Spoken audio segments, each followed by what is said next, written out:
Welcome to Happy Times. Today I will be telling you a story, and the story is The Princess and the Pea. In a land far, far away, there was a glorious kingdom. In the kingdom stood a great castle, and inside the castle lived a handsome prince. The prince was sad. He longed for a true princess to share his castle and the kingdom, but he couldn't find one.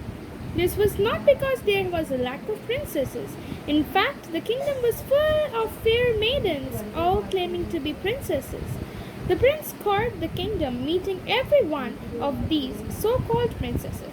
But he returned sad and empty-handed. "It is possible to tell whether these are true princesses," he said to his father, the king. "You must be patient, my son. You will know when you know," said the king with a knowing smile. The prince smiled back, then went to his chamber. The prince smiled back again.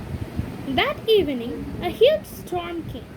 Thunder clapped, lightning flashed, and the rain clattered down on the castle roof like the sound of 1,000 horses charging into battle. Suddenly came a loud knock at the castle door. The king put on his robe and opened the door to find a cold, soggy young lady standing in front of him. "I'm a true princess," she said. "Please, can I have some dry clothes and a bed for the night?" The king let her in. "She says she is a true princess," said the king to the old queen mother. The queen mother didn't say a word. Instead, she thought to herself, "We'll soon see about that." She then handed the princess a nightgown and said, "Put this on while I prepare your chamber."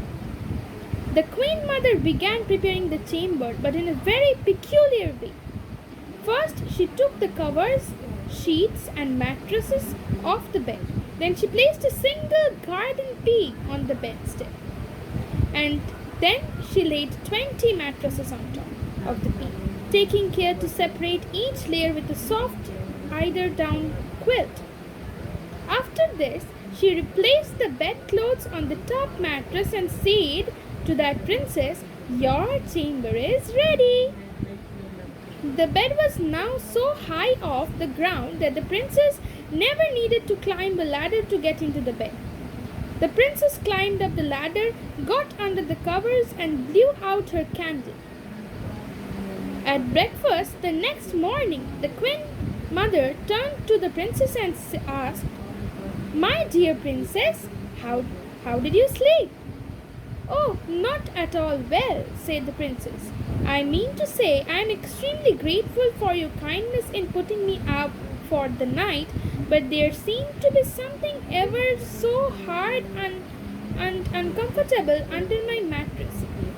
I didn't sleep a wink." My, replied the queen mother. "Is that so?"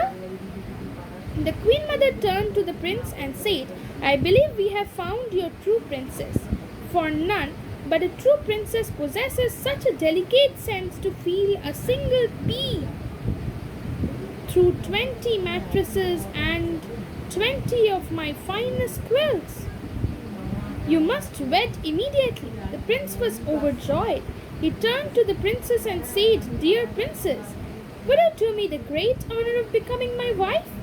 She blushed. Then, taking a moment to finish a mouthful of cereal, said, "On one condition." "Anything," replied the prince. She looked back at the prince with a cheeky grin and said, "That you promise, dear prince, that from this day forward that any pea that should enter this castle is simply for eating and not for sleeping upon." The prince looked back at her, chuckled and said, "I promise." So, for today, my story has ended. Now, good night, everyone. Have a nice sleep.